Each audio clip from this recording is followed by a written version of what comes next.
వీడేవాడు? నా కొడుకు సార్. వీడు ఎప్పుడు ఏడుస్తాడు నీకు తెలుసా? హాయ్, బాగా ఆకలిస్తే ఎడుతాడండి, లేదా మీలాంటి వాళ్ళు ఎవరన్నా గట్టి గిల్తే ఎడుతాడండి. వాడికి ఎప్పుడు ఆకలిస్తుందో నీకు తెలుసా?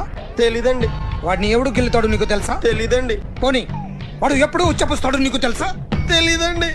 ఎప్పుడు నేను నీ మీద ఉచ్చపుస్తుంటే అప్పగిలిగావా? చాలా కష్టమండి. సంకలో ఉన్న కన్న కొడుకు గురించి నీకు తెలియదు. వాడు ఉచ్చపుస్తే ఆపలేవు. మేము అంతేరా. ఎక్కడ ఎవరు ఏదో చేస్తుంటే మాకేం తెలుస్తుందా?